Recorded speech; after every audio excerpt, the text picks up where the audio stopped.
Welcome to The Hypnotist, the show that gives you inside access to cutting-edge hypnosis with real clients facing genuine issues. Brought to you by the hypnotherapist demanded by celebrities, CEOs, and even royalty, Adam Cox. These recordings took place live from Adam's clinic in London's world-famous Harley Street. This podcast features powerful hypnosis, so do not listen while driving or operating machinery. This recording is not suitable for those with epilepsy or severe mental health issues. So, get yourself comfortable and enjoy today's episode of The Hypnotist. Hi, it's Adam here, and in today's episode of The Hypnotist, you'll be listening to a hypnosis session that was actually for a client that was struggling with the trauma of various different, let's say, volatile relationships. The first was a relationship with her father, which was a very domineering, violent, aggressive, bullying man. And she kind of at some level associated that that's what a relationship was like or could be like. And then was in a very long-term relationship over a couple of decades with what would widely be described as a narcissist in a very controlling, abusive relationship. And the reason that she got in contact with me is that she was starting a new relationship and she could feel anxiety at that new relationship, that she was feeling guilty, even just, seeing this gentleman, that somehow she was doing something wrong because she had this conditioned response throughout her life up to that point. So in this particular session, you're going to hear an element of two key principles within hypnosis. So if you're a hypnotherapist listening to this, you might recognize some of these terms. One is inner child work, because the child version of her learned things and formed beliefs at a very impressionable age without much references or alternative perspectives on what was happening. And also the other is regression to the point of cause. So when these things were being created, they were in the past, and they're still forming an echo of emotions and beliefs way after the event. So this is a combination. Now the metaphor that I use here, because we're doing inner child work, is this idea of a fairy godmother, except that she is her own fairy godmother. So the future version of her, so her current age, goes back to her childhood and significant life events with the knowledge and resources that she now knows are essential to feeling differently about those same events. And overall, this is about giving control back to her. She accepted that being in these relationships where you've got very domineering, aggressive men, at some level meant that she didn't have to think for herself, that at some level there was a feeling of being protected or secure at some level because there was this kind of chaos of what was happening, but she was kind of protected within this bubble. So it was about giving a different meaning to these life events so that rather than the security coming from outside of herself, the security was coming from within her. Rather than pretending to respect or even love people that she didn't love to avoid conflict, she found the resource to love and trust herself, her own intuition. So that feeling of connectedness, it was really important that came within, so that she's not then seeking validation or affection or emotional, what can lead to emotional manipulation from outside of herself. So I think if you're listening to this and you can relate to, let's say, a toxic or narcissistic relationship, you might find value in this relationship, even if the individual references and context aren't quite right for you. The overall essence of going back to your past and making changes to find new meanings, I think, will be quite empowering. Equally, if you're listening to this and you're thinking, I can see why this would work for someone else, but it might not fit your experience, there will be a link nearby for you to book a free 30-minute consultation call with me, and I can explain specifically how I would work with you. I've also done a lot of work with people with various relationship-related emotional baggage or consequences, many of which lead to addictive behaviors or overeating. So as a listener of this particular podcast, there will also be a link nearby for you to get those downloads completely free of charge if you click the downloads link and you use the coupon code FREE. So these downloads are normally charged at £10 or $12. You can get them completely free if you use the coupon code FREE. Just my gift to you for being a regular listener to the show. But I think this session will be useful just because it was created for someone that I could see an immediate positive shift at the point where they kind of experience this hypnosis session. So find a quiet place where you won't be disturbed, relax, and enjoy the session.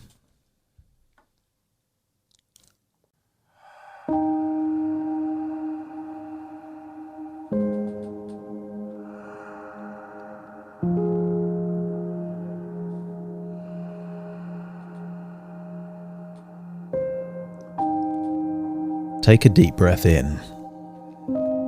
And as you breathe in a feeling of calm and relaxation.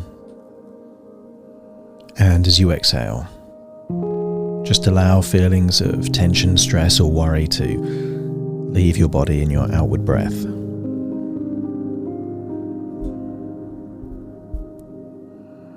I want you to get a sense that you're breathing in a resourceful feeling. If it's safe to do so, just allow your eyelids to close, knowing that with your eyes closed, you can give more of your attention to the sound of my voice. And the more you focus on the sound of my voice,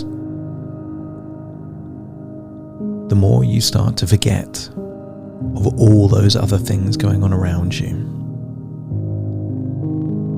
As you breathe in and breathe out, notice that you're going deeper and deeper. Relaxed now. Use the power of your imagination to imagine a bright, vibrant color that as you breathe it in, just entertain the idea that this bright color is a feeling of resourcefulness. And as you exhale, get a sense that worries, tension, stress, or guilt is leaving your body on your outward breath. Perhaps you perceive it to be a darker, shadowy color. Breathing in that bright, vibrant color of resourcefulness and exhaling feelings of worry, tension, stress. And therefore, in each and every breath, you're finding yourself going deeper and deeper, relaxed. Now, that's it, deeper and deeper relaxed. And I want you to tap into the power of your imagination. And I want you to recall yourself as a child. Maybe you can remember where you lived when you were just 2 years old. And you've read fairy tales of Cinderella and various other childhood fairy tales where maybe there was a fairy godmother that could visit these vulnerable, scared children that needed help. And I wonder what it would be like if you imagined yourself to be a fairy godmother. And I want you to imagine that because you're a fairy godmother, you have magical powers. And I wonder what it would be like for you to go back in time to that very house where you saw yourself as 2 years old, but I want you to imagine you're invisible. Maybe you imagine yourself in a fairy dress, maybe with a magic wand, but I want you to imagine that you're invisible, that no one can see you, and I want you to witness something specific. I want you to witness yourself as a worried 2-year-old hearing something, seeing something, running down the stairs, perhaps feeling anxious and worried, and then observing as a male figure starts shouting aggressively. See the look of sadness or anxiety or shock on the face of that 2-year-old. Perhaps see that 2-year-old run back to their room. And then imagine that you are in the room just with them. Maybe they're crying into their pillow, maybe they're upset. And you're no longer invisible in this moment. I want you to see that child and reassure them that you are there to help. I want you to look into the eyes of that child and tell them that they are loved, that they are important, and that they are not responsible for the emotions of other people. You don't have to tell this child that you are them in the future. I just want you to let them know perhaps that you are their fairy godmother, that you are there to help them and will be there throughout their life.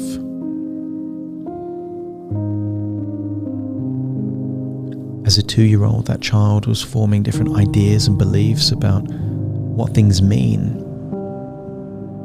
But you're there just at the right time, and I want you to imagine that you're giving this child exactly the right kind of information that will help them throughout life. Maybe you just tell them that good, confident men don't behave in this way. Tell this child they're not to blame.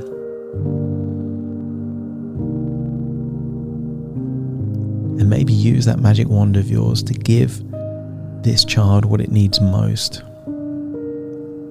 Maybe a feeling of deep confidence. Imagine just waving that wand and feeling that feeling of confidence move from the wand into the very heart of this 2-year-old child, restoring them with a feeling of confidence and calmness. And instead of seeing them cry into their pillow, I want you to see them sleeping with a confident smile on their face as you hug them and then say goodbye.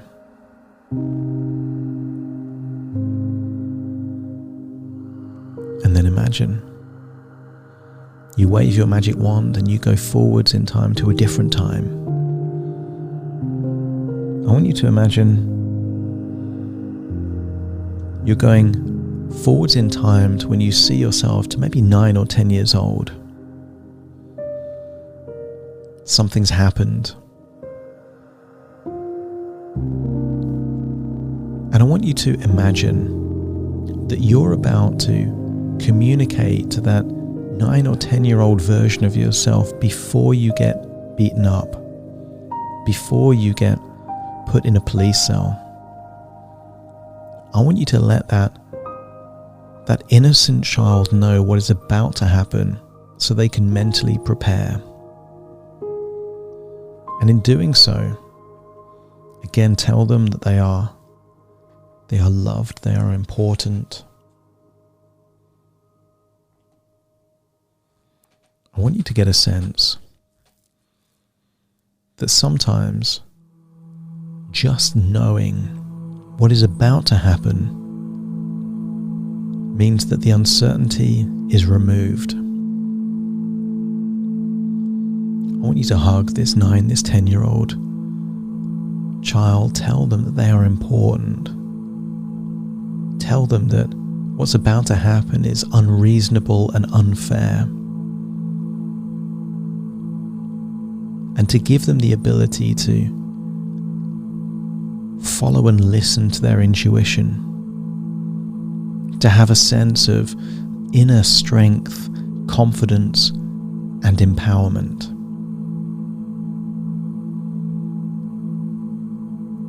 And then imagine that you're then invisible again, and then see what happens as you see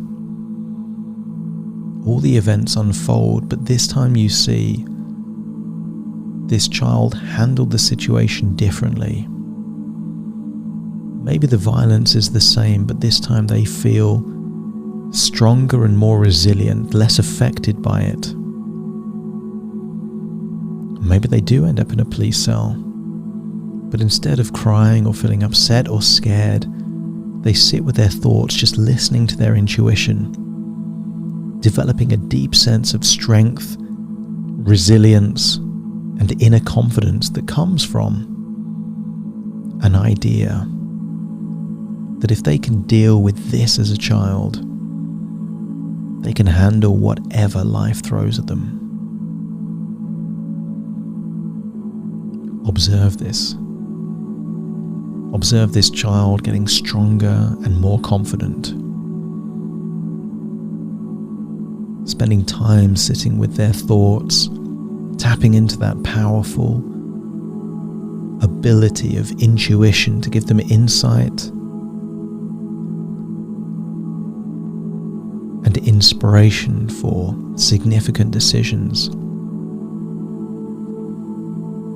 Notice that when this child is filled with confidence, they're not seeking security from other people, because that security exists within them.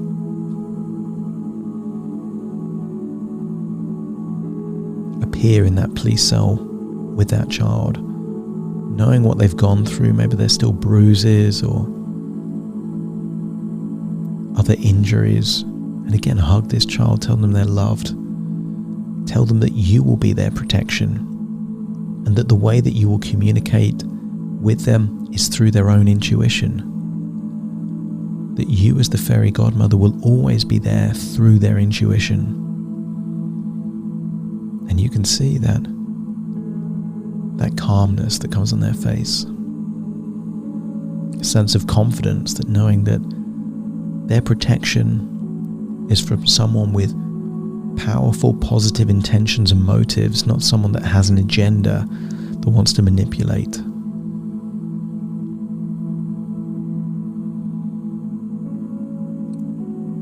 I want you to tell this child that if they're strong enough to get through this, they're strong enough to get through anything. Give them a hug.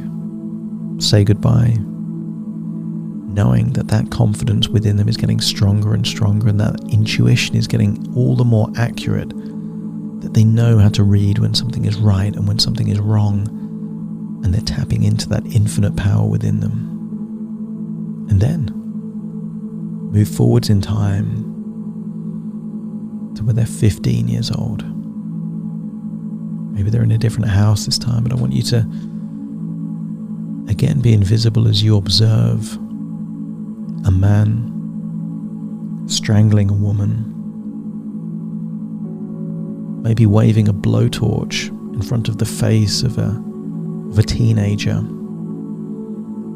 and realize that that teenager is you when you were a child. After the chaos has happened, I want you to imagine you're alone with that teenager, no longer invisible, there as their fairy godmother. Give them a hug. Feel the warmth of them on you as you hug them. Feel that human connection that they were missing. Tell them they were loved because they didn't hear that enough. Tell them they're important because they are. Tell them they are not to blame for all the things that they've witnessed and observed. Because what was happening in this child's childhood was not their fault. It was a genetic lottery that they were born into this family, and they're not to blame for that. And then tell them that they have the resources to handle this, that they are wiser for this experience, that they're able to make different decisions based on this observation, and that this is not what a healthy relationship looks like. I want you to get a sense that they're listening to your words, they're taking them in. Wave your magic wand, give them that deep inner confidence that gives them a sense of security. Tell them they're important so that they get that feeling of significance from you, rather than from other people that just want to toy with their emotions. And wave that magic wand and give them the ability to strengthen their relationship with their own intuition, enabling them to make fantastic choices based on all the power of their subconscious mind. And as you do that, I want you to ask them if they have any questions for you. You know what their future is like. Answer any questions, but then ask them a question. And that question is, what kind of relationships would they really want as they get older? Would they want to be bullied, abused? Would they want something different? And I want you to plant a seed of an idea as to what a healthy relationship is in the mind of this child before they become an adult, before they form those significant relationships. I want you to tell this teenager that they are worthy of love.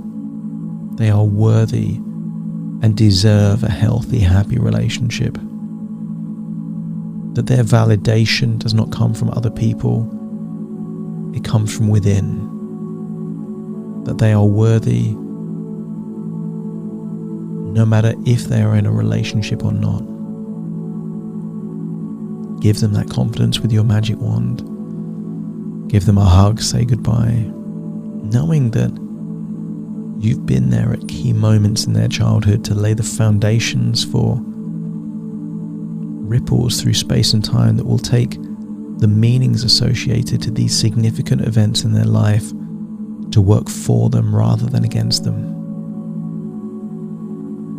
And then there's going to be one final memory that we visit with the benefit of all your wisdom, experience, knowledge, knowing how this life pans out.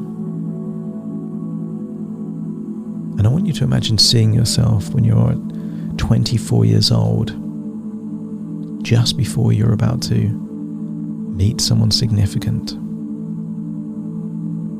And I want you to imagine telling this 24-year-old version of you all the things that happen over the next 20 years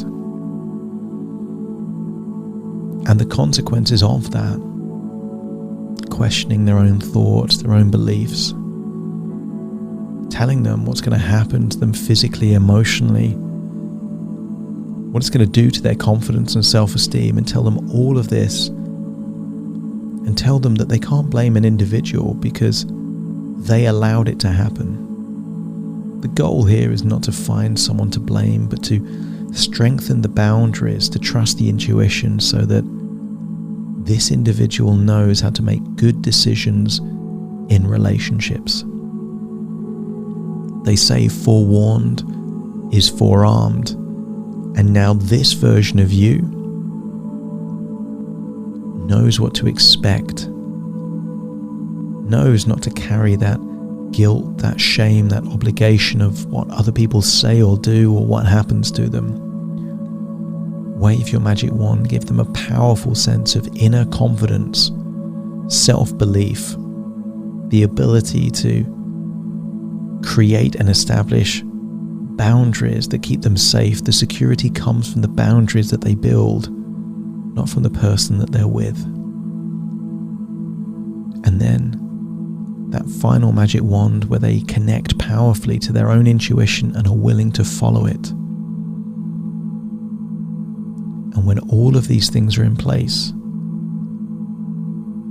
then I want you to imagine that you're invisible again, and this 24-year-old version of you meets someone for the very first time in a parallel universe, in a different reality. And I want you to see how that version of you, with that deep inner confidence, knowing what the future could bring if they don't follow their intuition, I want you to see how they handle meeting the same person that you met, but with different resources, and a different feeling inside. And perhaps in that reality, that relationship never takes place, because that version of you had that deep inner confidence. That version of you followed that intuition, wasn't manipulated by guilt or obligation or shame or anything. They followed their own path, and I want you to imagine that those resources exist in you now. Back in the present, you're no longer a fairy godmother. You are the version of you that has a lifetime of confidence, a lifetime of wisdom, a lifetime of experience, a lifetime of resilience, and a lifetime of being able to finally now trust your intuition. Tap into that feeling. Notice where that feeling of confidence and intuition is deep inside you. Expand it. Make that feeling glow and grow, and get a feeling that it exists now, firmly in the present and in your own personal future. Not in a different version of you, in a different reality, but your future now. Feel that resource, feel that feeling, and now know that you get to take control back of your life. That you will listen to your intuition, and you will have that feeling of confidence now deep within, knowing that you've built this confidence, you've earned this confidence. This confidence was forged through pain, through stress, through chaos. There's a saying that diamonds are only created through extreme pressure. And what if the extreme pressure that you've experienced in life has now created that unbreakable diamond level of confidence and self-belief within you? And now it's time to let that diamond shine. That other people finally get to see the real you, not the fake version of you, but the real you. And in doing so, you can let some of those barriers down, as you know now that the strength is now within you, not outside of you.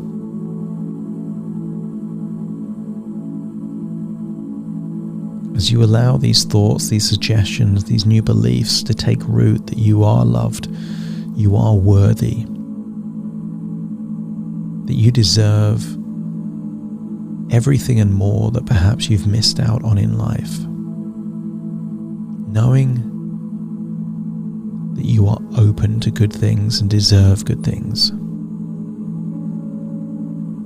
And now, as you listen to my voice, you realize that you feel like you're back in the present, no longer in the past, but firmly in the present, listening to my voice. That all of this has just been thoughts within thoughts, ideas within ideas, dreams within dreams, and actually you're listening to my voice firmly in the present. Take a deep breath in through your nose and out through your nose. Just wiggle your fingers, wiggle your toes, get a sense that you're in your own physical body right now. As I count from 1 to 10 to awaken you, you will awaken feeling resourceful, confident, fully connected with your intuition and willing to listen and follow your own deep insights. You will awaken feeling happy and ready to finally start a new chapter in your life, starting to count to awaken you. 1, 2, 3, waking up. 4, 5, 6, more alert. 7, 8, open your eyes, open your eyes. 9, 10, wide awake, wide awake, wide awake. Thank you for listening to The Hypnotist with Adam Cox, the show that gives you inside access to cutting-edge hypnosis with real clients facing genuine issues. To automatically receive the latest episodes, please subscribe. If you'd like to support the show, please share this episode with just one friend you think it could help. And if this episode helped you, please leave us a 5-star review.